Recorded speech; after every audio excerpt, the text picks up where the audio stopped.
ABN Marathi news मध्ये आपल्या सर्वांचं स्वागत आहे। ताज्या बातम्यांसाठी एबीएन मराठी न्यूजला सबस्क्राइब।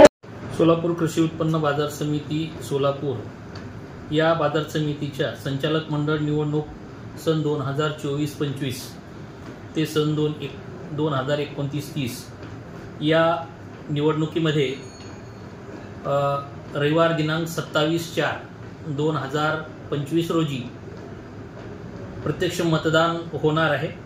त्या मतदान केंद्राचे ठिकाण हे एकूण 8 ठिकाणी त्यांचे मतदान केंद्र आहे। मतदान केंद्र सिद्धेश्वर प्रशाला सिद्धेश्वर पेठ पासपोर्ट कार्यालयासमोर सोलापूर येथे मतदान केंद्र आहे। त्याच्यामध्ये एकूण 7 बूथ असतील। त्याच्यानंतर तिरे मतदान केंद्र, नान्नज मतदान केंद्र, निंबर्गी मतदान केंद्र, मंद्रुप मतदान केंद्र, आहेरवाडी मतदान केंद्र, वळसंग मतदान केंद्र आणि बोरामणी मतदान केंद्र असे एकूण 8 मतदान केंद्र आहेत। एकूण मतदानामध्ये सहकारी संस्थांचं मतदान आहे 1895 मतदार आहेत। ग्रामपंचायत मतदारसंघामध्ये 1176 मतदार आहेत। व्यापारी मतदारसंघामध्ये 1276 मतदार आहेत। तर हमाल तोलार मतदारसंघामध्ये 1084 मतदार आहेत। याबाबतचे मतदान जे कार्यपद्धती आहे त्या प्रत्यक्ष निवडणुकीमध्ये कर्मचारी डेपोट करण्यात आलेले असून त्यांची संख्या 125 प्लस 15 राखीव कर्मचारी अशी सुमारे 140 पर्यंत कर्मचारीची नेमणूक करण्यात आलेली आहे।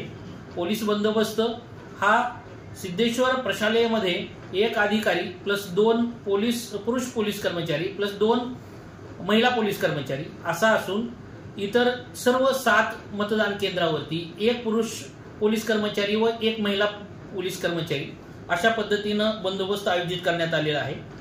सदर मतदान हे 27/4/2025 रोजी सकाळी 8 वाजल्यापासून ते सायंकाळी 5 वाजेपर्यंत असेल। यानंतर दुसऱ्या दिवशी या मतदानाची मतमोजणी हे दुसऱ्या दिवशी म्हणजेच दिनांक 28/4/2025 रोजी सकाळी 8 वाजल्यापासून अप्पासाहेब काळादी सांस्कृतिक भवन श्री सिद्धेश्वर साखर कारखाना या ठिकाणी आयोजित करण्यात आलेले आहे। त्या ठिकाणीही पुरेसा पोलीस बंदोबस्त आम्ही डेपोट केलेला आहे। त्याची सकाळी 8 वाजल्यापासून मतमोजणी सुरू होईल। या सर्व प्रक्रियेमध्ये आवश्यक असणारे प्रशिक्षण हे कर्मचाऱ्यांना देण्यात आलेले आहे। सर्व यंत्रणा ही निवडणुकीसाठी सज्ज आहे। सर्व कर्मचारी आणि लागणारा जो स्टाफ प्लस सर्व सामुग्री याची तयारी झालेली आहे। अशा पद्धतीनं रविवारी 27/4/2025 रोजी या निवडणुकीच्या अनुषंगाने पूर्ण तयारी झालेली आहे।